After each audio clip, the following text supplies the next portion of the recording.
evil children with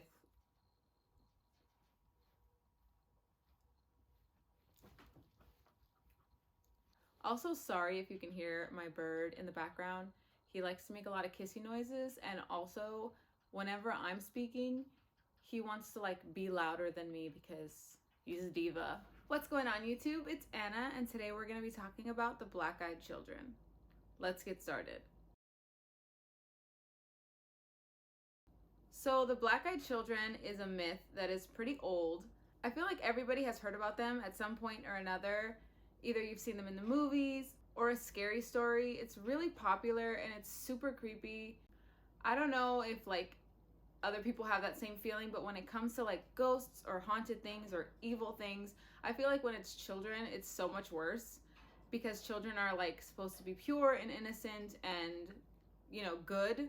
So just the thought of like little kids with blackout eyes that'll haunt you or curse you is terrifying.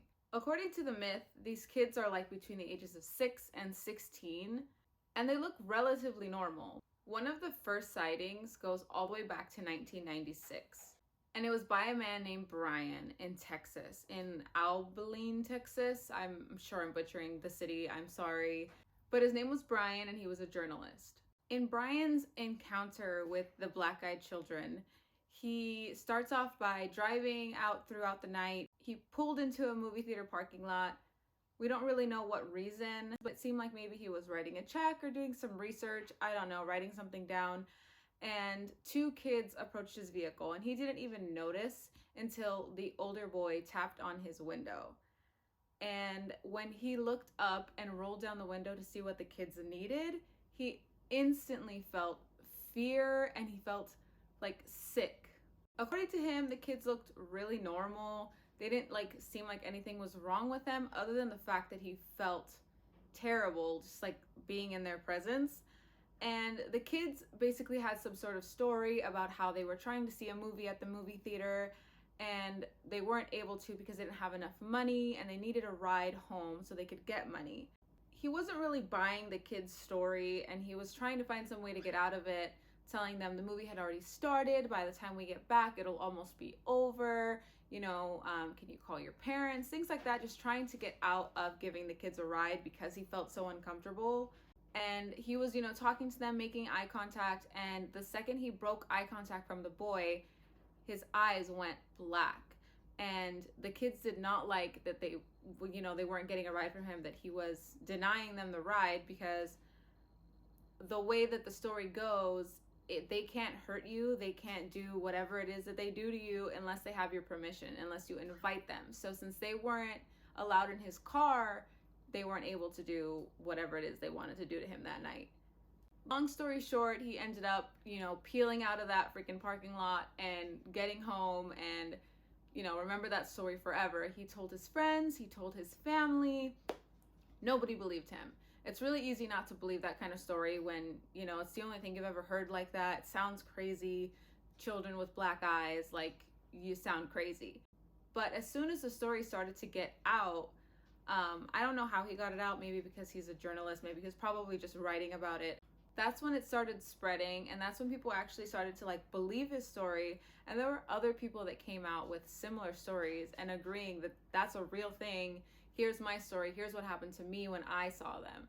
So there are a lot of stories, you know, with the black-eyed children, a lot of people who have claimed to see them, to escape them, whatever it is. But that one's like the first one, so I wanted to share that one. And there's another one that's like kind of goes into a lot of detail and freaked me out, so I wanted to share this one as well.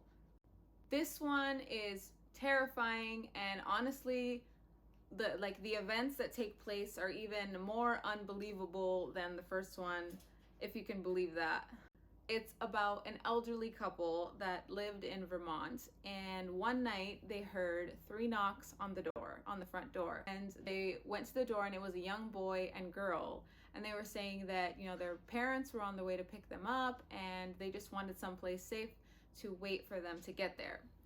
So the couple was, you know, feeling uncomfortable just like Brian was. They didn't feel like a very warm, welcoming feeling from these little kids.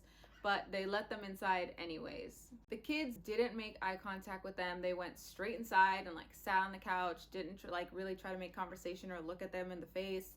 And immediately their cat was like super, like, did not like them. The cat was mad at them, didn't want them being in their house at all. After a little bit of time had passed, the kids asked to use their restroom. And it was at this point that the wife had seen their eyes for the first time.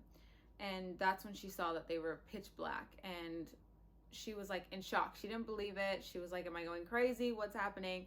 The kids went to the restroom. And as soon as the kids left, like out of their view, her husband's nose started just bleeding, like gushing blood. And right after that, the house went black. The power completely went out and the house was pitch black. So she went into the hallway to like look for the kids. I don't know if she wanted to like see if they were responsible or see if they were okay or whatever. As soon as she went into the hallway to look for the kids, they showed up and said that their parents had arrived to pick them up. So the kids left the house really quickly. And according to the story, there were like two tall, very skinny, like slender men that picked the kids up, and they were like super unfriendly. Like they were waving at them like, you know, hey, we have your kids, like like they were trying to see if they were gonna be like, oh, thank you, or, you know, just be like, have manners. And they just like didn't say anything at all. They were very like standoffish and unfriendly. They sped off. And it wasn't long after that that the lights came back on in the house and the husband's nose stopped bleeding. But strange things kept happening after that day. 3 of their 4 cats had gone missing. They like ran away or they just went missing. Nobody really knows what happened to them. And the 4th cat actually ended up being found dead. And the husband's nose like kept bleeding for months after that.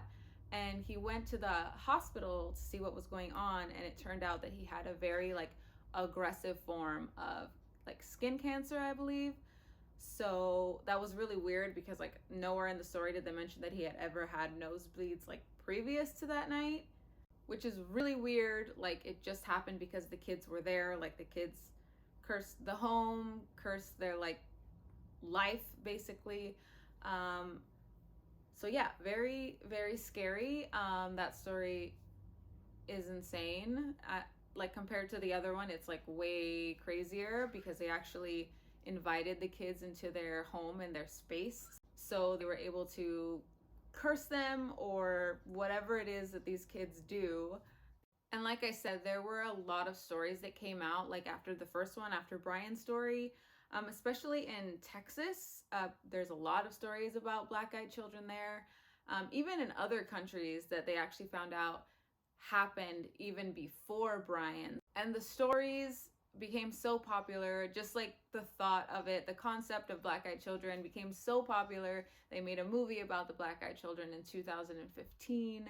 So I'm sure you can find that somewhere if you're interested in watching it. There are a lot of stories that you can read online about them as well, like of people that actually, you know, feel like their story actually happened to them. It's true. So that's fun too.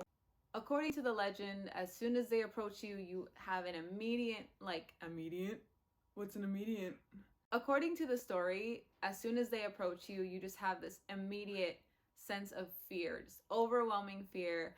And there are some people that say as soon as they come up to you, you see their blackout eyes. There are other stories where it takes a minute, like Brian when he broke eye contact, or the elderly wife who only saw them when they actually did make eye contact. But yeah, they usually come with that immediate sense of fear, and they want to be invited into your space. So they'll come up to you usually at night in a parking lot or a gas station, or knock on your door, or, you know, they'll pretty much find you anywhere. So as long as you invite them into your space, they can do whatever it is that, what is this?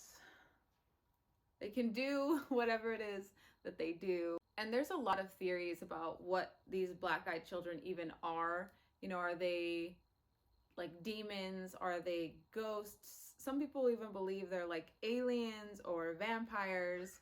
I guess that's up for interpretation. But yeah, thank you so much for listening to this story. I had a lot of fun doing research on this one. It was a really good one for me. Let me know what you think about them. Let me know if you've ever heard about them before, if you've ever heard any stories about them, and also let me know, what do you think that they are? Again, thank you so much for watching. I really appreciate it. That's my bird signing off, and I'll see you next time. Bye-bye.